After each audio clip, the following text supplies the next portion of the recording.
Well, I think the most common is credit card debt. Credit cards have, I think, done a certain amount of corrupting of the financial wisdom of Californians and Americans generally speaking. I don't say that credit cards are never a good thing and that you should never use a credit card, but people are lulled into a sense that, well, this is okay, I'm just using the card.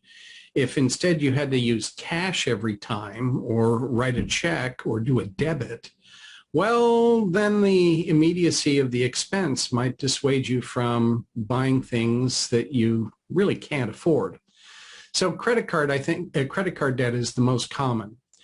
I think a certain amount of medical debt does play a role. I've certainly had people that have gone through some harrowing, horrible medical treatment. They had cancer and went through treatment and the insurance didn't cover it. And they come to me, they've got $100,000 worth of medical debt. This is becoming less of a problem in California because California does have various subsidies, but it still does come up. And I have had people that had a lot of medical debt, and that was the reason that they went into bankruptcy in the first place.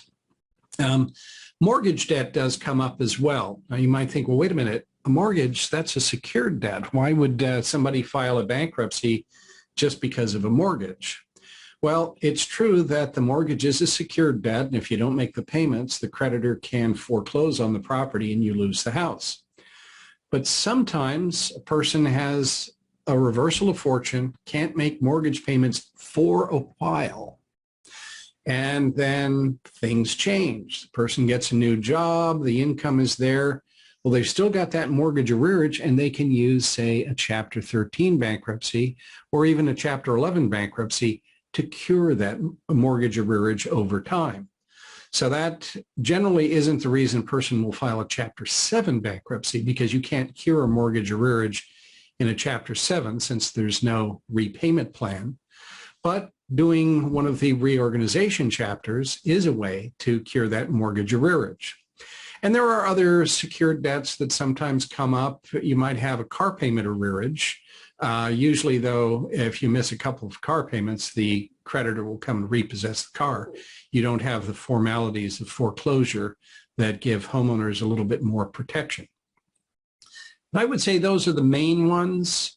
Others that come up, unfortunately, are student loans, and those, at least right now, are very difficult to discharge in any bankruptcy for several reasons. Perhaps the most obvious is if you are a good candidate to discharge a student debt based on the test that's used, the so-called Bruner test, based on a New York case in Ray Bruner, then you really don't have the resources to hire an attorney to challenge the non-dischargeability of that debt. And so you're going to be representing yourself, and most of the case law is not very favorable to debtors in discharging student debt. But sometimes a person has a lot of student debt and a lot of other debt, credit card debt, whatever, and goes through a bankruptcy to at least get rid of the dischargeable debt, which will free up income to make payments on that student debt. So the student debt might not be dischargeable, but at least getting rid of the other debt makes it possible to make those payments. Another thing that comes up is a kind of a debt to a spouse or a former spouse that was incurred as part of a separation agreement or a divorce decree, which is not domestic support. Now, domestic support is it has a little bit of a technical definition in the bankruptcy code. The gist of it is it's child support and alimony. But sometimes there are other kinds of debts to a spouse or a former spouse that are incurred as part of the separation agreement or divorce decree. In a Chapter 7 bankruptcy, they're not dischargeable. But in a Chapter 13 bankruptcy, they are, in the sense that you might not have to pay them in full through the Chapter 13 repayment plan. So that can be a source of somebody filing a Chapter 13 to reduce the amount that's going to that spouse or former spouse. It's an area that's a little bit complicated and doesn't lend itself to a complete disquisition right here and now. And if you're in that situation, you really should contact a competent attorney to see if that is the kind of debt that you can address satisfactorily in a Chapter 13.